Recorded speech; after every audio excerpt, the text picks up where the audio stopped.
Salut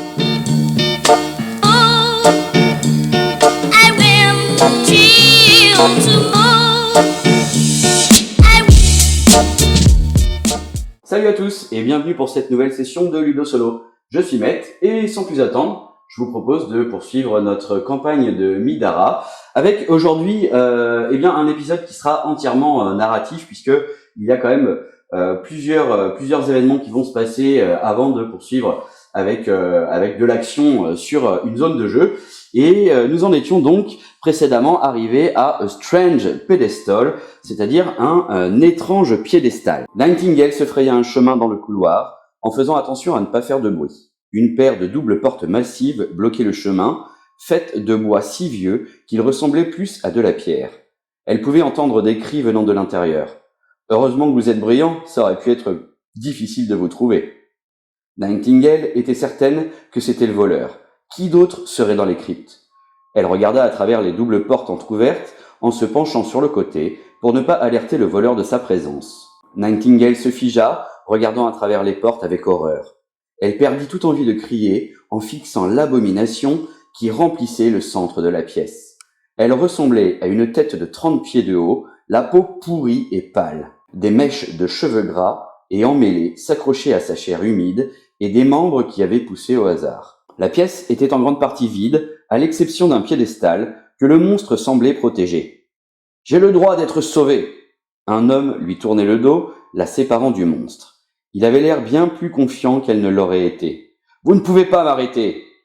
La créature riait, avançant une mâchoire qui s'ouvrait pour révéler d'autres appendices. Chaque protubérance pâle était devenue une rangée de dents scintillantes. Ce n'était pas un rire comme Nightingale en avait connu auparavant. C'était comme le dernier souffle des mourants, un son plus rauque et plus grave. « Je suis Ogriphar, seigneur des cryptes. J'ai droit sur tous les trésors. »« Pas celui-là, dit le voleur en s'avançant. Il appartient à un autre, je vais le rendre. » La curiosité plus forte que sa peur, Nightingale se rapprocha pour mieux voir ce que le voleur essayait de voler. Le piédestal n'exposait pas de bijoux inestimables ni d'enchantements puissants, juste un éclat de roche brisée qui brillait faiblement. « Vous n'avez aucune raison d'utiliser cet artefact, cria le voleur. Laissez-moi passer, et mon maître vous récompensera.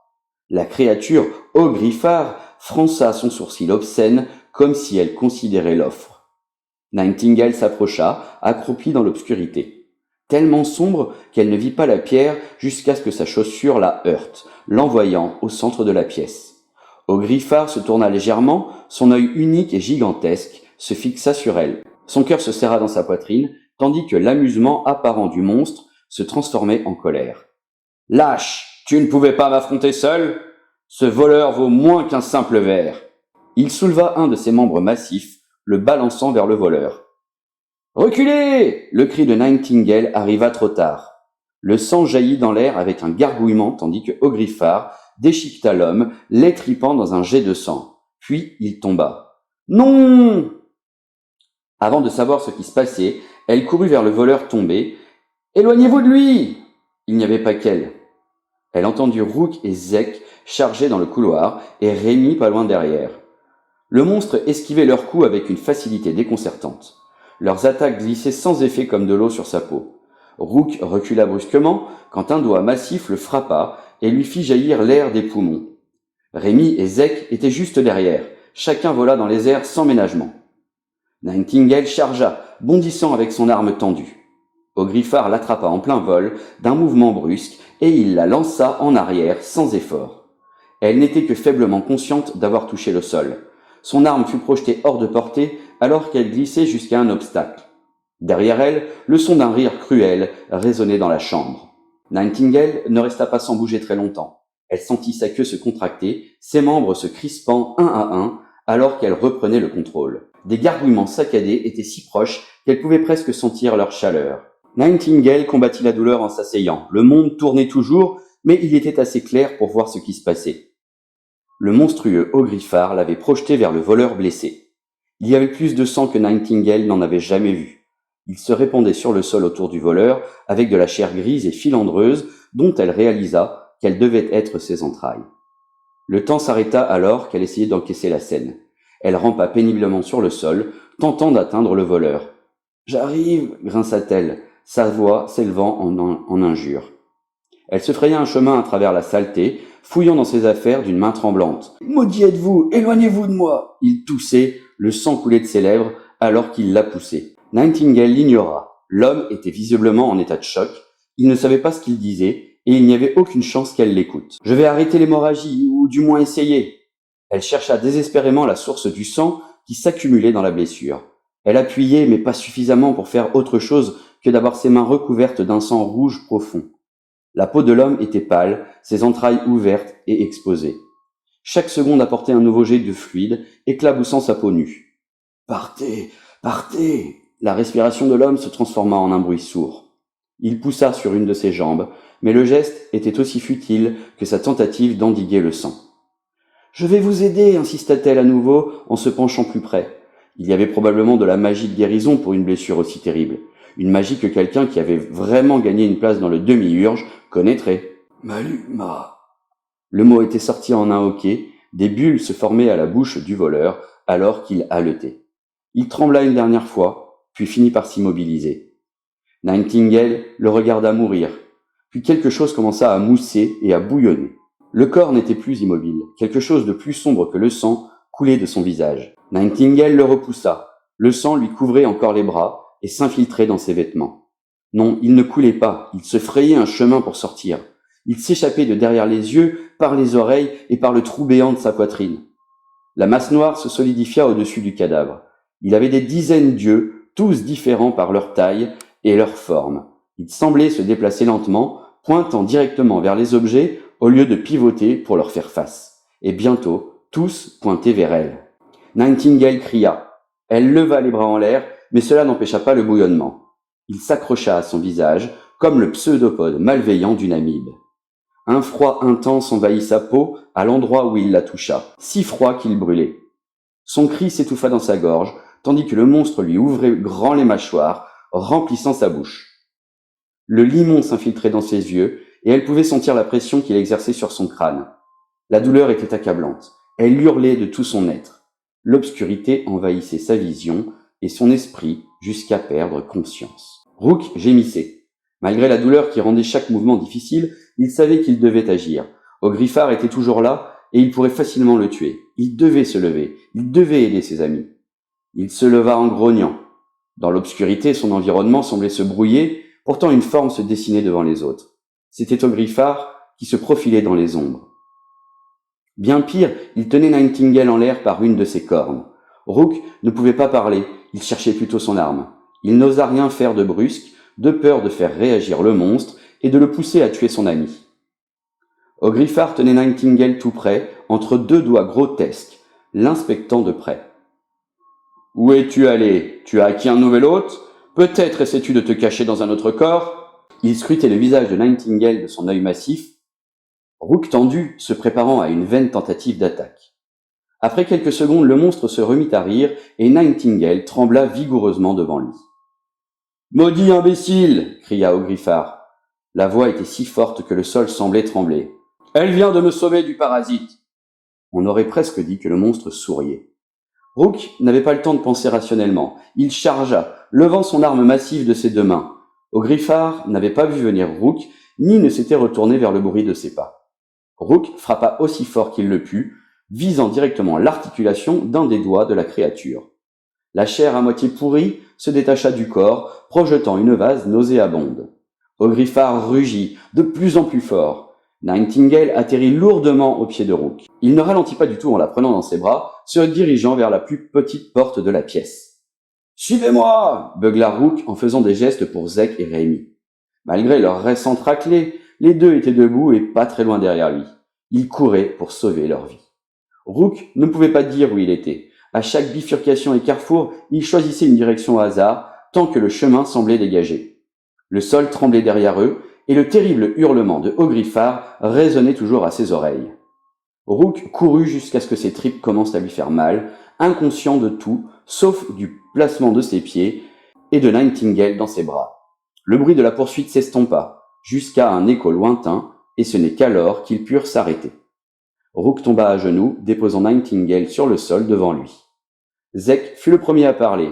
Sa voix était si désinvolte qu'elle semblait forcée. L'un de vous a-t-il vu le chemin par lequel nous sommes arrivés? Non. Rémi se laissa tomber au sol à côté de Rook en pressant d'une main la joue de Nightingale. Elle gémissait comme un animal blessé. Ses yeux s'ouvrirent. Que s'est-il passé? Est-ce que ça va? Demanda Rook. Tu plaisantes? Nightingale secoua la tête une fois. Qu'est-ce qu'il y avait sur ce piédestal? Je pense que ce voleur pourrait avoir eu la peste ou quelque chose comme ça. Vous avez vu la chose? Rook fronça les sourcils. Je ne sais pas de quoi tu parles, Nightingale. C'était du sang et peut-être des intestins. Ogriffard l'a éviscéré. Nightingale se mit en position assise. Oh mon Dieu, je ne suis pas sûr. J'ai cru voir, mais je n'ai pas pu. Je crois que je me suis juste cogné la tête. Nous avons de plus gros problèmes. Zek fit un geste dans la petite pièce. Je n'ai pas la moindre idée d'où nous sommes. Les cryptes. Oui, on a compris, dit Rémi sans détour. Des milliers et des milliers de pièces, et au moins une d'entre elles a un monstre gigantesque qui nous cherche probablement. Zek offrit sa main à Nightingale et l'aida à se relever. Elle oscillait sur ses pieds, mais seulement un peu.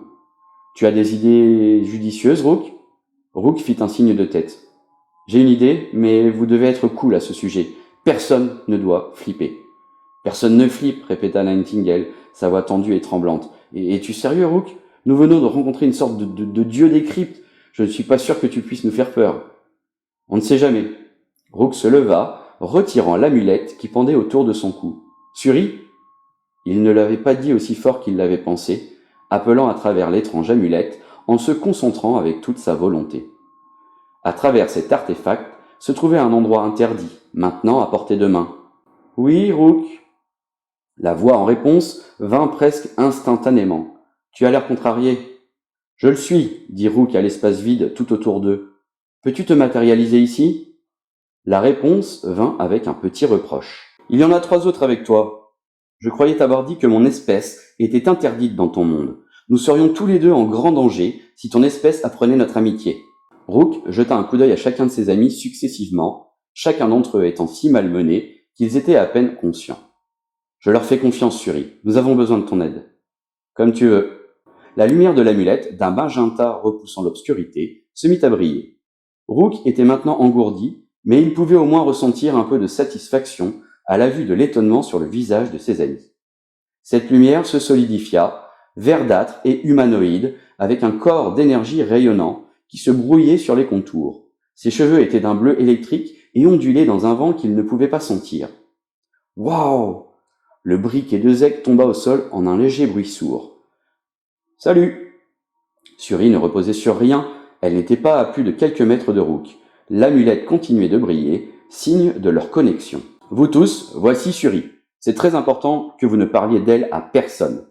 L'esprit s'approcha un peu plus près de chacun d'eux lorsque Rook les présenta, les regardant ouvertement. Comment? Commença Zek. Rook coupa la parole à Zek d'un geste. Plus tard.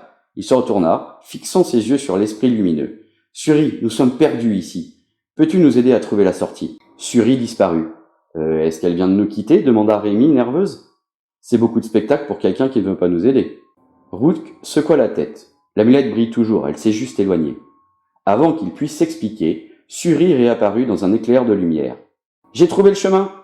Un sentier lumineux se forma, menant à une porte ouverte. Mieux vaut se bouger! C'est ainsi qu'on doit continuer à A Way Out, page 32, c'est-à-dire une sortie. Tes amis sont doués pour ça. Suri glissa devant Rook alors qu'il se frayait un chemin à travers les salles en ruine. Il semblait que plus ils étaient proches de la surface, plus les vestiges s'étaient effondrés, rongés par le temps et l'air. Ouais, Rook avait toujours une arme à portée de main en cas de besoin. Jusqu'à présent, ils avaient réussi à éviter tout ce qui pourrait les empêcher de quitter les cryptes.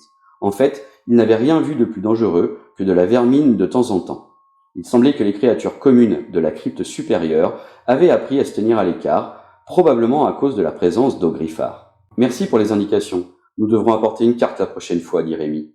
On pourra peut-être choisir un endroit plus sûr. On pourrait aider les aubergistes à s'occuper des rats dans leur sous-sol. Question. Suri ne put croiser les yeux de Rémi, qui regardait ses ailes. Les mortels de ce royaume invoquent-ils régulièrement l'aide de professionnels qualifiés pour les sortir de problèmes mineurs qu'ils auraient pu résoudre seuls? Non, grogna Zek. Sur Terre, ils le font. Les gens sur Midara ont généralement plus de bon sens. Zek laissa un nuage de fumée derrière lui. Rook se demandait d'où venait cette nouvelle cigarette, mais il le prit comme un signe positif. Ils se remettaient de leur expérience, sauf peut-être Nightingale. Sa peau était étrangement pâle et elle prenait tout le temps qu'elle pouvait pour se reposer. Suri ralentit un peu quand elle considéra les paroles de Zek, puis haussa les épaules. C'était l'un des premiers gestes qu'elle avait appris à imiter, bien que Rook n'était toujours pas sûr que cela signifiait la même chose pour elle. C'est la sortie. La barre de sécurité de l'autre côté est déverrouillée, donc vous devriez pouvoir l'ouvrir. Elle fit un geste vers une étrange section de mur où des pinces métalliques complexes étaient ancrées à une porte métallique ronde.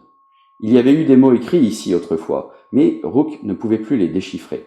Ils se rapprochèrent et la porte rouillée s'ouvrit lentement en grinçant, les laissant sortir dans le parc entourant les tours blanches. Zek conduisit le groupe vers le manoir de sa famille et près de 20 minutes plus tard, ils étaient arrivés à Jeong House, un grand bâtiment blanc que Zek appelait sa maison.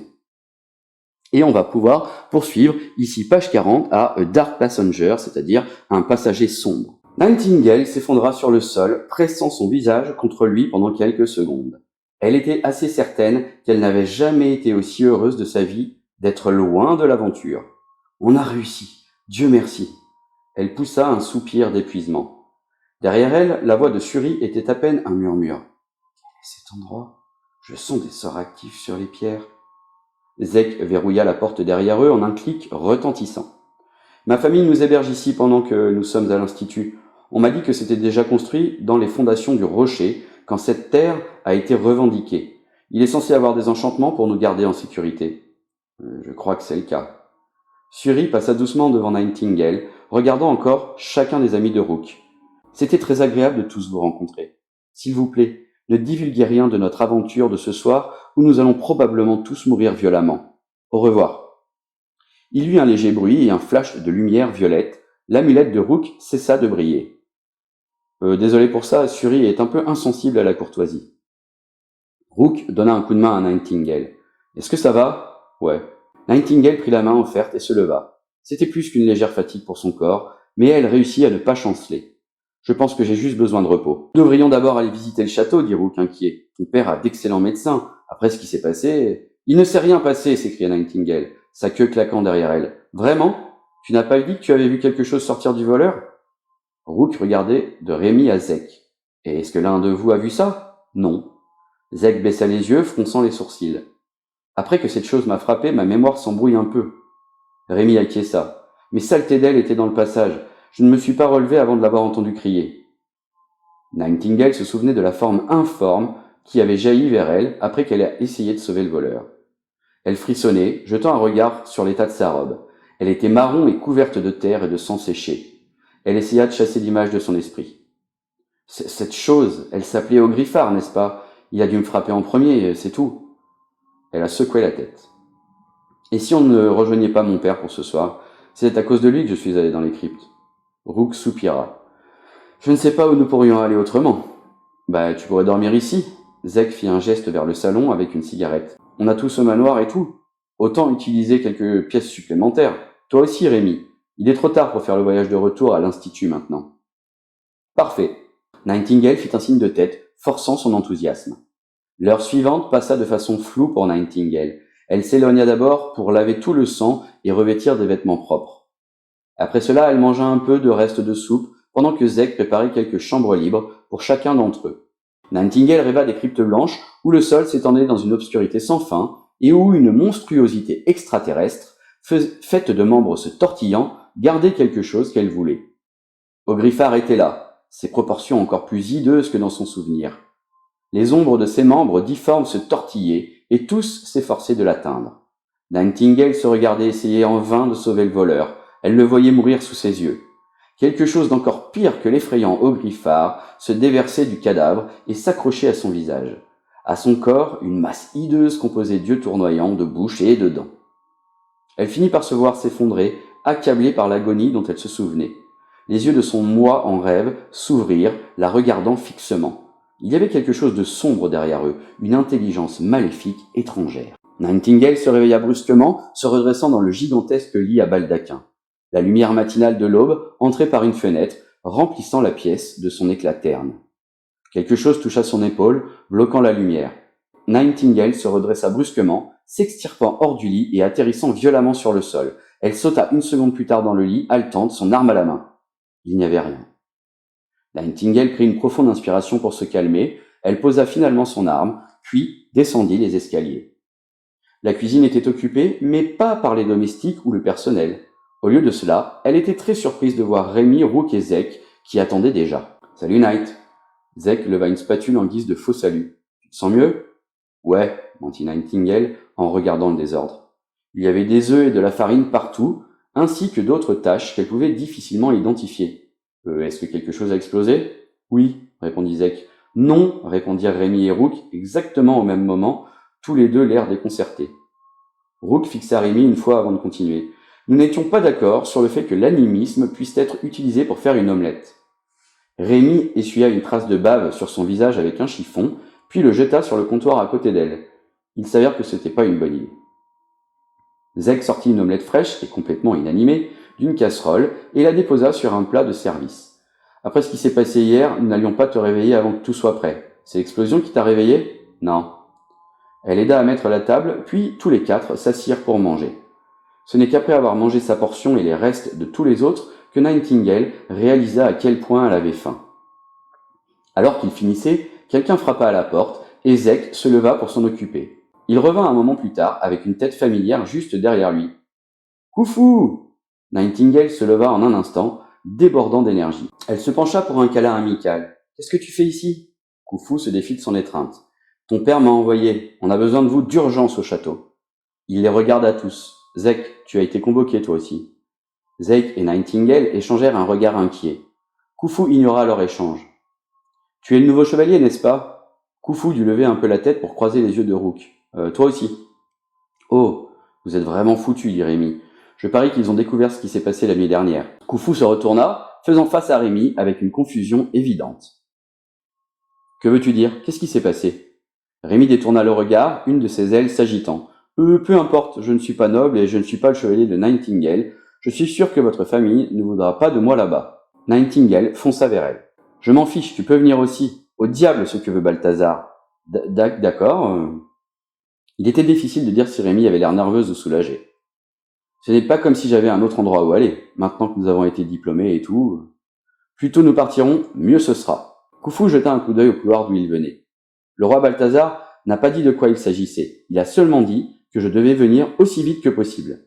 J'en ai une assez bonne idée, gémit Nightingale, passant une main dans ses cheveux indisciplinés. Trop peu de temps pour se préparer. Allons-y. Attendre qu'il soit plus en colère ne va pas arranger les choses. Et on poursuit ici avec The Arsène Castle, c'est-à-dire le château des Arsènes, page 42 dans notre narration. Le château Arsène était un monolithe isolé au centre du lac, mystérieux de la ville. Pour l'atteindre, il fallait traverser un pont imposant, avec de vilaines gargouilles de pierre surveillant chacun de leurs pas. Alors qu'ils traversaient le pont imposant, le flot habituel des affaires officielles dans les deux sens s'était transformé en petit ruisseau. Rémi fixa le château alors qu'il s'en approchait, impressionné par la construction extraterrestre en pleine lumière du jour. Elle regarda Rook, qui semblait tout aussi stupéfait qu'elle l'était. « Je suppose que je vais devoir m'habituer à venir ici, » marmonna Rook. Rémi suivit son regard et tressaillit. Il y avait quelque chose de bizarre dans le château, quelque chose qu'elle n'avait pas remarqué avant. Peut-être étaient-ce les proportions, la plupart des fenêtres semblaient trop grandes à cette distance. Les portes d'entrée étaient massives et intimidantes, mais elles étaient tout aussi disproportionnées que le reste. Alors qu'il continuait à traverser le pont, elle refusa de regarder par-dessus, dans l'eau tourbillonnante qui se trouvait loin en dessous. Quelque chose nageait là-dessous, toujours en cercle, toujours en attente. De toi à moi, entre nous. Nightingale avait l'air mal à l'aise. On peut dire qu'il n'a pas été construit par des humains ? Ce n'était à l'origine qu'une forteresse, pas un château, fit Rook d'un signe de tête. Il est au milieu d'un lac. Je parie que le démolir et le reconstruire a coûté assez cher, dit Zek, en faisant passer le mégot de cigarette carbonisé par-dessus le bord du pont et en le faisant tomber dans les douves. Laissez-moi leur raconter, dit Nightingale à voix basse. Ce qui s'est passé est de ma faute. Vous avez essayé de m'arrêter. Rook et vous étiez tous contre. Tant que Balthazar pense que je suis entièrement responsable, vous ne devriez pas avoir d'ennui. Si tu le dis, dit Rook sans conviction. Ils se dirigèrent rapidement vers les portes, où une paire de soldats armés les attendait. Les serviteurs les conduisirent dans la salle du trône, sans même protester à propos de leurs compagnons. Le roi et la reine étaient assis sur leur trône, le dos droit et leur expression figée. Le frère et la sœur de Nightingale étaient là, ainsi que l'oncle de Zek, Youn, et sa mère Ida. Avec la façon dont il s'était comporté la veille, Rémi n'aurait jamais pensé que Youn serait à un rassemblement royal. « Comme c'est gentil de la part de ma petite sœur de nous honorer de sa présence, marmonna Yoël, juste assez fort pour qu'il l'entende en s'approchant des trônes. Nous n'attendons que depuis, quoi, 1 heure ?» Balthazar se leva, s'éclaircissant la gorge. « Bon retour, ma fille !»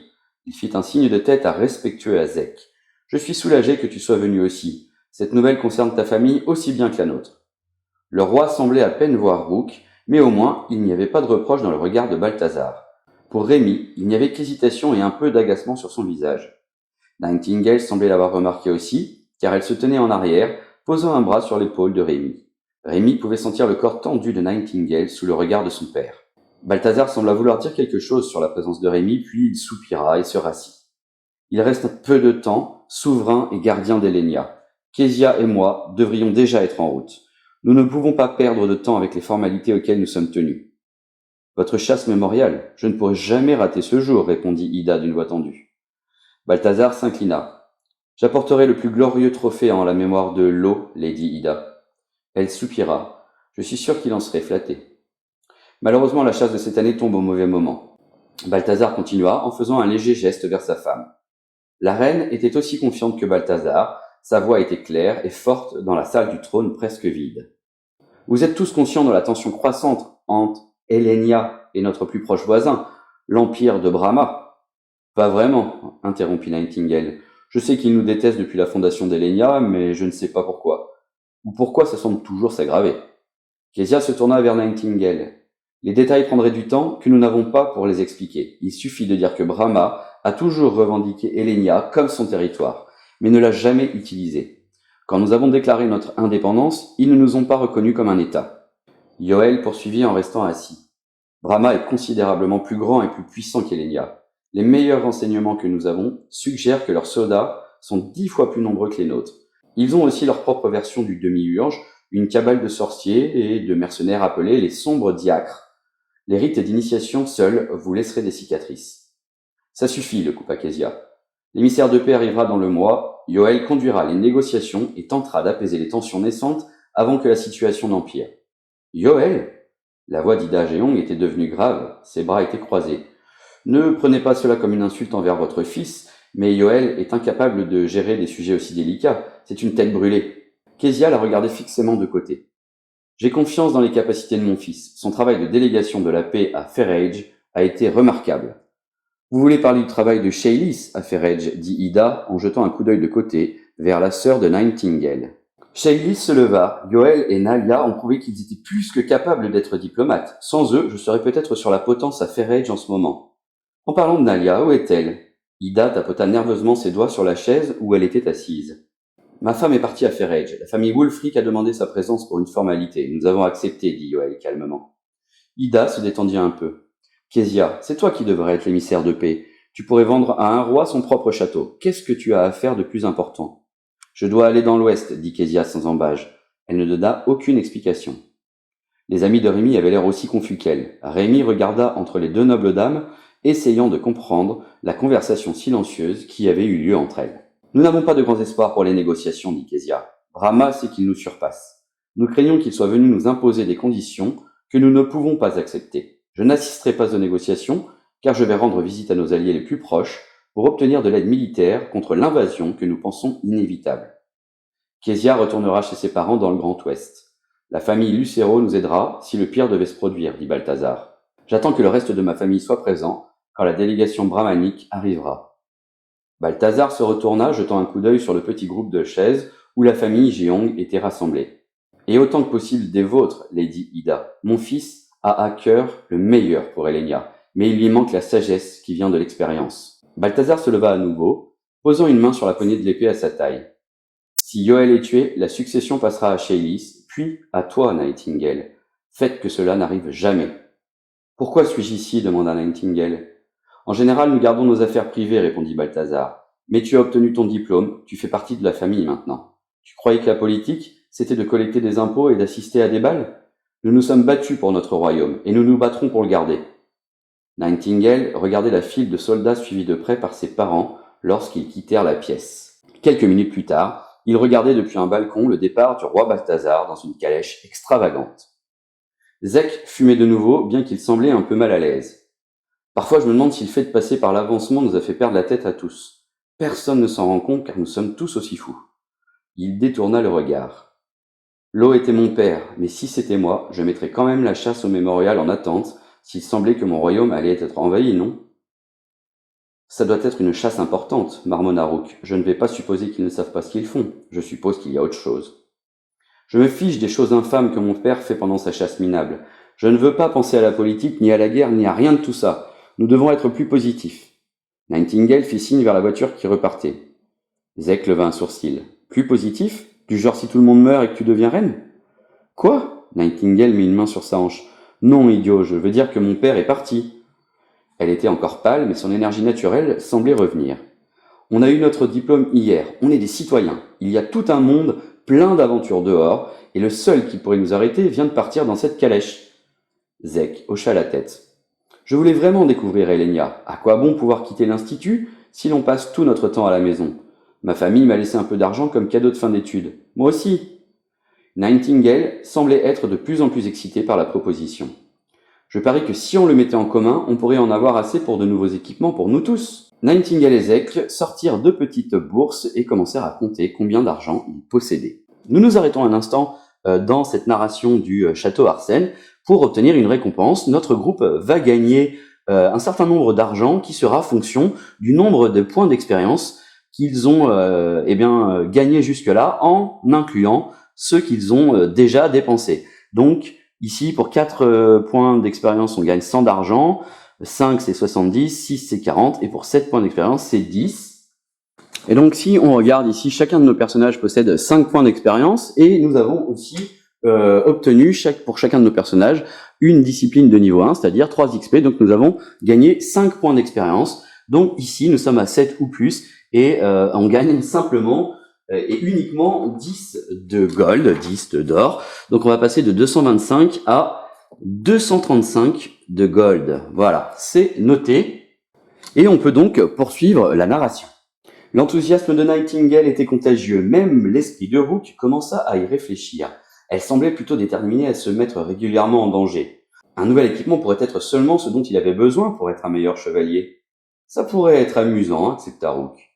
Et quand nous aurons fini, Nightingale semblait à peine l'entendre, nous aurons tout ce dont nous avons besoin pour finir d'explorer les cryptes. Ils la regardèrent tous fixement. Il a fallu un moment pour réaliser ce qu'elle suggérait. Es-tu sûr que c'est une bonne idée? Je veux dire, Zek parlait à travers un nuage de fumée. On a buté toute une meute de monstres après nous la dernière fois. Ogriffar ne nous a certainement pas oubliés. Rook s'éclaircit la gorge. J'admets que j'étais curieux la dernière fois, mais nous l'avons vu maintenant, ce n'est pas à notre portée. Nightingale agita une main dédaigneuse. Nous n'étions pas préparés. Nous savons maintenant qu'Ogriffar est en bas. Nous serons peut-être beaucoup plus prudents. Je n'ai pas pu m'empêcher de penser à ce qu'il y avait sur ce piédestal. Quoi que ce soit, ça doit être épique. Je veux dire un vrai butin de couleur pourpre. Je m'avoue vaincu, couina Rémi. Je veux dire, on aura un meilleur équipement. Ce n'est pas comme si on ne l'avait pas pu échapper à Ogriffar la dernière fois. Ouais! Nightingale embrassa Rémi en enroulant un bras autour de son épaule. Elle a compris! Zek éteignit sa cigarette sur la balustrade en faisant passer le mégot par-dessus bord. C'est une idée stupide, mais je suppose que je vais vous suivre aussi. Nightingale se tourna vers Rook. Tu n'as pas à venir, je sais que mon père a fait de toi mon chevalier, mais je viens aussi, dit Rook sans attendre qu'elle finisse. Nous aurons probablement encore besoin de l'aide de Suri pour trouver notre chemin, et tu n'auras pas son aide sans moi. C'est mieux comme ça. Le sourire de Nightingale était de retour. Mais d'abord, allons faire du shopping. Alors comme il est indiqué ici, eh bien nous allons continuer au Story Round, la City of Elenia, après cette longue narration. Donc comme indiqué sur le livre d'aventure, nous arrivons au Story Round de City of Elenia. Et donc vous vous souvenez qu'en fait, lorsqu'on arrive à un Story Round, on fait une pause aussi bien dans la narration que dans les combats pour l'instant en tout cas. En général, c'est quand on se déplace à un nouveau lieu donc. Et nous avons différentes phases à explorer. Alors la première phase, c'est la phase qu'on appelle Shop and Train, c'est-à-dire qu'on va pouvoir acheter et s'entraîner. La première des choses, on va construire en fait le store, c'est-à-dire l'endroit où on va pouvoir acheter et vendre des équipements. Alors c'est ce que j'ai fait ici en plaçant les différentes cartes. Donc à l'heure actuelle, le niveau exigé, c'est le niveau Mundane. Donc on peut voir qu'il y a un rappel ici sur toutes les cartes de type Mundane. Alors pas les accessoires, hein. Les accessoires, eh bien ils sont tout le temps disponibles.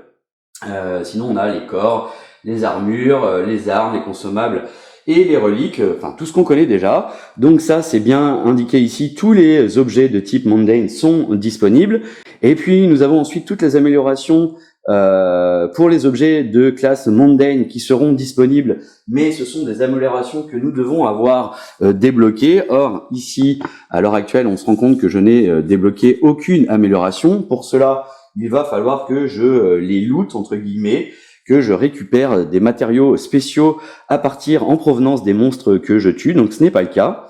Ensuite ici, eh bien justement, ça peut être aussi tous les matériaux dont je dispose, que j'ai en fait accumulés au cours du chapitre.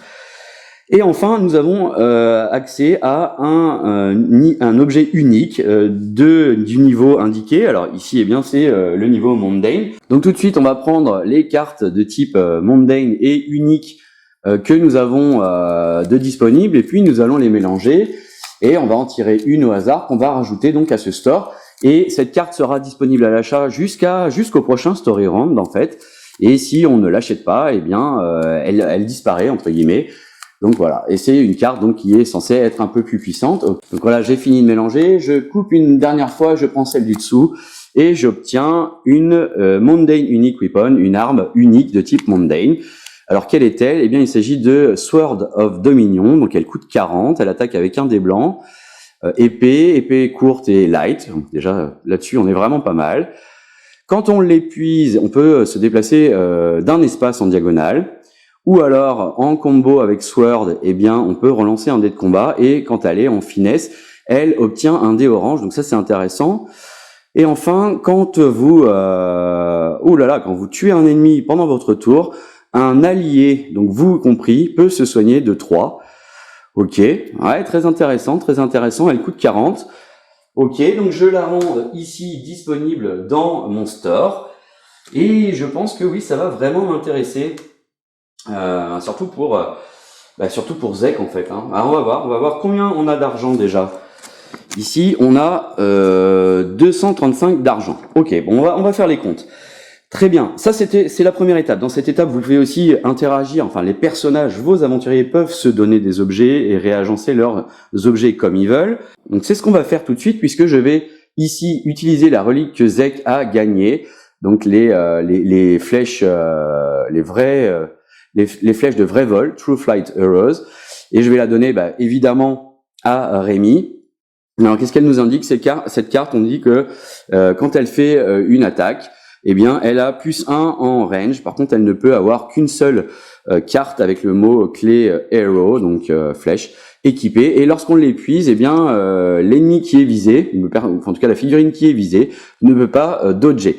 Alors c'est une relique, donc on peut en avoir jusqu'à 3, et je place cette relique dans la zone de jeu équipée de Rémi. Ok. Alors ici, durant la phase de Shop and Train, on a vu qu'on pouvait donc acheter des objets, qu'on pouvait s'échanger des objets, mais on peut aussi, c'est bien le mot train qui nous l'indique, eh bien dépenser ces points d'XP afin d'acheter, enfin du moins de gagner une nouvelle compétence parmi une discipline de son choix. Donc c'est aussi pour ça que j'ai mis ici en haut de votre écran les cartes disciplines, donc les 5 thèmes, les 5 arbres de compétences disponibles dans le jeu. Si je prends ici cette carte de niveau 1, quel va être le coût pour acquérir cette discipline? Eh bien, c'est 3 XP plus. Et le plus indique quoi? C'est que pour chaque autre carte du même niveau que vous utilisez, en dehors de celle que vous voulez acheter, vous rajoutez un point d'expérience comme coût. Donc, en l'occurrence, si je veux acheter cette carte de subterfuge de niveau 1, il me faut 3 plus 1 point d'expérience, il me faut 4 points d'expérience parce que j'ai, à l'heure actuelle, tous mes héros ne possèdent qu'une seule compétence de niveau 1. Ok, imaginons que je veuille acheter une carte de niveau 2. Alors déjà, pour acheter une niveau 2 d'un certain type, il faut avoir le niveau 1, ça c'est sûr. Et le coût, c'est 5 XP plus le nombre de cartes, plus 1 XP pour chaque carte de niveau 2 que vous possédez déjà. Donc la première de niveau 2 coûte 5 XP. simplement si vous avez déjà une compétence du niveau 1 dans cet univers-là. Et si c'est pas le cas, eh bien c'est un peu comme le même principe, vous rajoutez un point d'XP pour chacune de ces cartes. Donc là aussi, c'est ce qu'on va faire, hein. On va, durant cette phase de Shop and Trade, dépenser nos sous pour s'équiper et puis voir si je dépense mes points d'XP dans des compétences qui m'intéressent pour build, comme on dit, c'est-à-dire améliorer mes personnages. Enfin, avant de faire tout ça, il y a aussi la partie Explore que je vais vous expliquer puisque c'est la première fois qu'on la découvre. Eh bien, lorsque vous avez décidé d'arrêter la partie Shop and Train, vous arrivez dans la partie Explore, exploration, et vous avez différentes, ce qu'on appelle quêtes parallèles, side quests qui vous sont proposées. Elle vous envoie à une page. Là encore, vous avez un petit texte narratif et ces quêtes parallèles vous font progresser en expérience, vous font gagner des objets. Vous n'êtes absolument pas obligé de les faire si vous n'avez pas envie. Ça ne fait pas ou peu progresser l'intrigue, mais en général, vous récupérez quand même des choses de valeur. Et il faut savoir que lorsque vous avez testé, effectué une quête parallèle, que vous l'ayez réussi ou non, eh bien vous ne pouvez pas la retenter durant ce story round. Donc là, on nous propose deux side quests, deux quêtes parallèles, et on peut essayer aussi un ou plusieurs bounties, c'est-à-dire un peu comme des wanted. Là, vous allez avoir un scénario qui soit un peu plus poussé. Et alors les bounties vont du niveau 1 à 3, c'est-à-dire de 1 crâne, 2 crânes, 3 crânes. 3 crânes, c'est le plus dur. Voilà. Et là, pareil, vous pouvez n'en effectuer qu'une seule. Et si vous la ratez, il faudra attendre d'être un autre story round qui vous la repropose potentiellement. Mais là, en général, alors j'en ai pas fait, puisque dans le jeu, enfin dans l'acte 1 de Midara, il n'y a qu'une seule quête bounty de niveau 2. Donc j'ai pas encore pu la faire, mais ils disent que bon, le niveau est quand même assez relevé. Et enfin, lorsque vous avez fait une de ces quêtes parallèles ou une quête ou un bounty, à la fin de cette chose, vous pouvez remonter à Shop and Train. Donc vous refaites des achats, vous redépensez potentiellement vos points d'expérience, puis vous redescendez à exploration pour effectuer une autre quête. Et si tout ça ne vous intéresse plus, eh bien vous passez à Venture Force. Et là en fait, eh bien vous poursuivez dans l'intrigue principale du jeu et vous ne pourrez plus recommencer ça. Il y aura une autre story round un peu plus loin dans le jeu et on recommencera ainsi ce que je viens de vous décrire. Et donc, eh bien, il faut que je regarde comment investir mes 235 d'argent en équipement, parce que je pense que c'est une nécessité. Et pareil, comment vais-je dépenser mes 5 points d'expérience pour chaque personnage. Donc, pour ce story round, je vais, maintenant que je vous ai expliqué un peu comment on avait construit le store et comment se passait un story round, eh bien, on va passer à la phase de shop à proprement parler et je vais vous présenter les différents éléments que j'ai décidé d'acheter, sachant que donc à l'heure actuelle on a 235 de gold et 5 points d'expérience. On va commencer donc par les équipements. Et donc comme prévu, ici je vais acheter pour Zek à 40 gold cette sword. Alors je vais l'associer avec ici la short sword dont il dispose afin d'avoir en attaque un dé blanc et un dé orange, donc on va frapper un peu plus fort. Cependant, je vais quand même conserver le Qatar qui est à l'heure actuelle équipé à Zek pour potentiellement en cours de partie, si j'ai besoin, pouvoir le récupérer et intervertir avec cette épée. Voilà, ce qui m'intéresse, c'est vraiment le dé orange qui tape normalement un peu plus fort. Et puis, à chaque fois qu'on tue un adversaire, eh bien, on peut soigner un allié dans sa sphère d'influence. Qui se situe dans sa sphère d'influence, on peut le soigner de 3 points de vie. Donc ici, on dépense 40 et ce Qatar est placé dans le pack de Zek, ça veut dire qu'il n'est pas équipé. Par contre, si je fais une action de rééquiper au coût de 1 point d'endurance pendant la partie, eh bien je peux intervertir les choses. Voilà donc pour le premier équipement que je vais attribuer à Zek. Le second équipement que je décide d'attribuer à Zek et qui coûte 30 de gold, eh bien c'est cette cape. Donc je peux l'épuiser pour effectuer une action de dodge. Mais ce qui m'intéresse vraiment, c'est que en compétence passive, eh bien il va gagner. Alors donc c'est un accessoire. Hein, il y a un seul slot d'accessoire pour chacun de mes personnages. Et donc ce que je disais, c'est que ce qui m'intéresse, c'est qu'il gagne protection. Alors qu'est-ce que c'est protection ? Eh bien, lorsqu'il va être la cible d'un sort, donc d'un spell contre lui, eh bien, il va lancer le dé noir, le dé d'Empower en fait, lorsqu'il va effectuer son jet de conviction pour se défendre de ce sort. et tous les livres qu'il va obtenir sur ce dé noir vont lui ajouter 1 à son jet de conviction. Donc en fait, il va devenir un petit peu plus résistant à la magie. Voilà, donc ça aussi, ça me coûte 30. Donc je le place, tac, dans la zone d'accessoires de Zek, et j'en profite tout de suite ici pour fournir le même accessoire à notre ami Rook. Donc là aussi, on dépense encore 30 de gold, et je vais donner 2 autres accessoires, donc ils sont identiques, à Rémi et Nightingale. Ils coûtent chacun donc 30 puisque c'est le même. Alors en compétences passives, eh bien, oui, alors c'était valable pour les autres accessoires d'ailleurs. C'est écrit qu'on doit augmenter le prix de 30 d'argent par tranche de loot au-dessus de Mundane. Et on est encore au niveau Mundane, ce qui fait que pour l'instant, on le paye au prix coûtant, j'ai envie de dire. Mais si par exemple je passe au niveau supérieur, qui est le niveau commun, eh bien il faudra que je le paye 60. Donc c'est pour ça que je les achète tout de suite. Et quelle est donc la capacité de cette bombe, de la Sylphia Undergarment? Eh bien, on peut épuiser cette carte, donc elle se rétablira à chaque tour. Et lorsqu'un adversaire fait une attaque contre le personnage qui possède cet accessoire, avant d'effectuer son jet de défense, eh bien, elle gagne résistance aux dégâts physiques jusqu'à la fin du tour. Et résistance aux dégâts physiques, ça veut dire que les dégâts qu'on subit sont divisés par 2, arrondis au supérieur. Et donc, je vais ici le mettre à chacune des 2 aventurières. Ensuite, je vais acheter 4 consommables qui coûtent chacun 4. Et ce sont ces fameux consommables qui nous permettent de nous soigner de 3 points de vie. Je vais en donner un à Nightingale, un à Zek et un à... en fait, je vais même en donner un deuxième à Nightingale, qui est celle qui peut utiliser ses points de vie pour faire plus de dégâts magiques pour l'instant.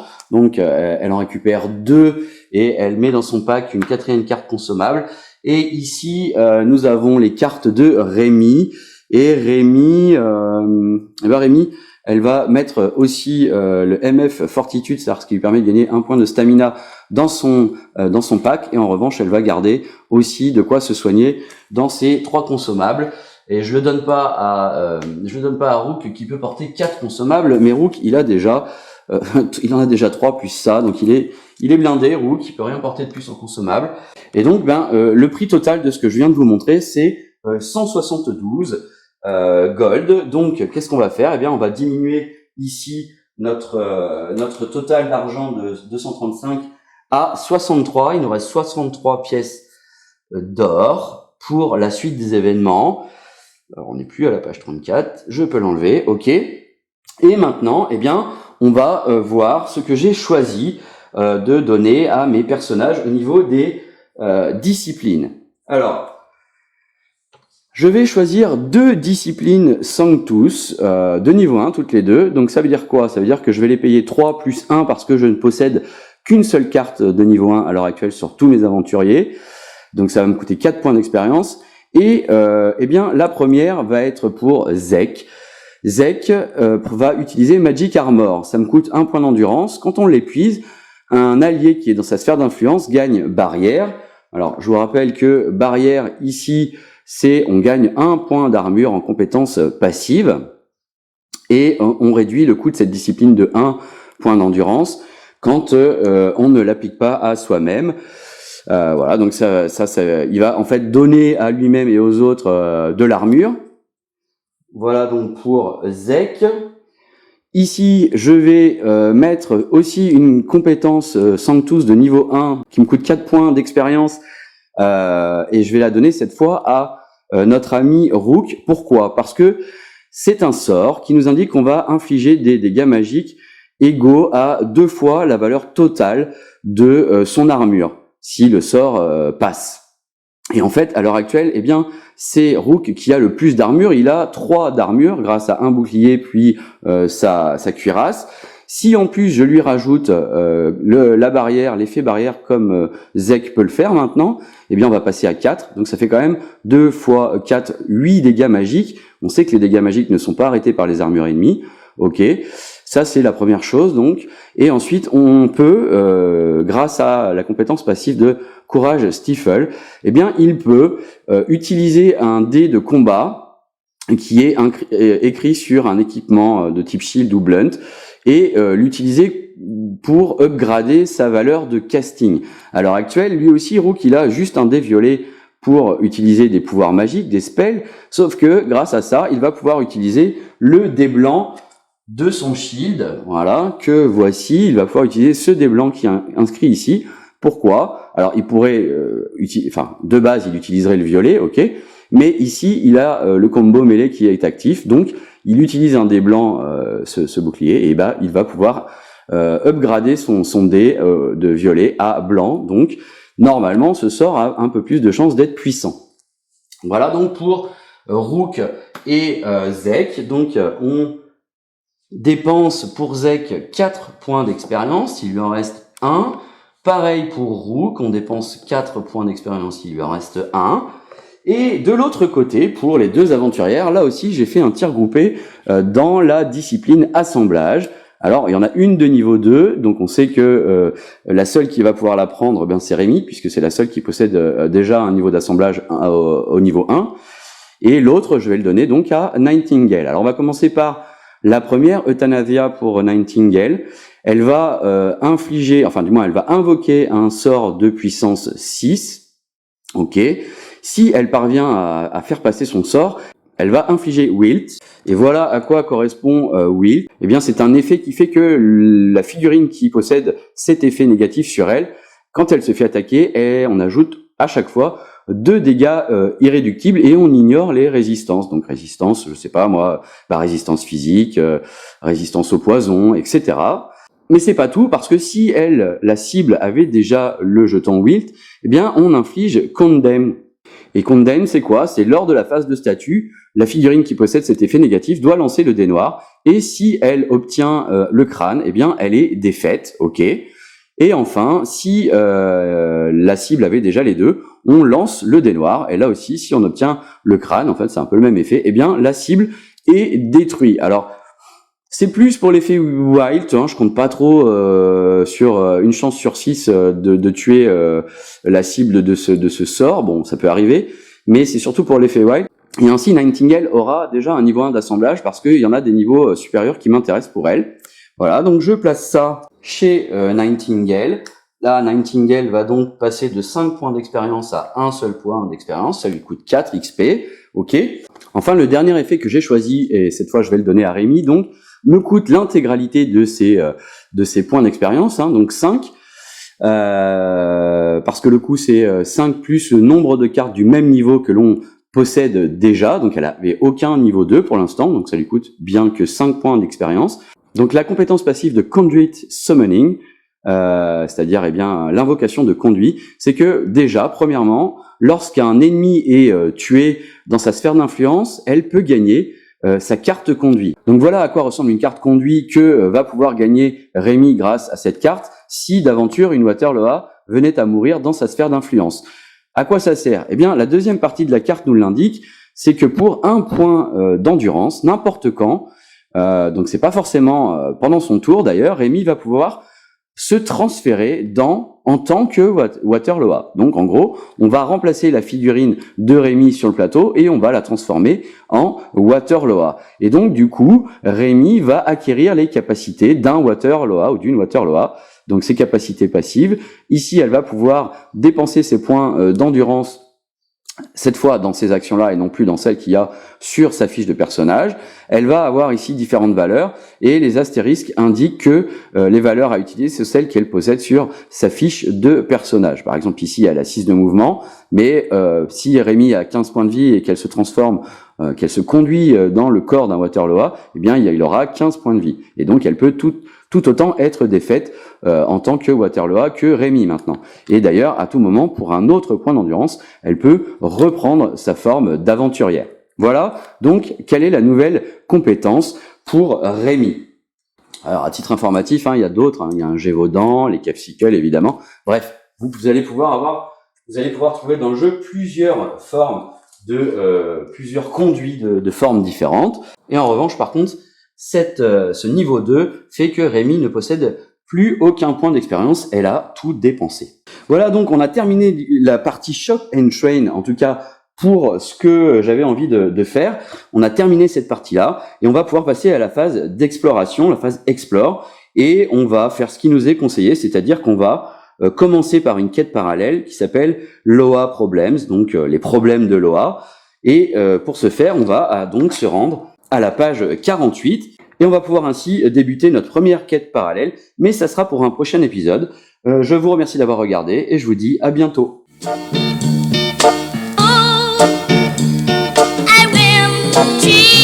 I will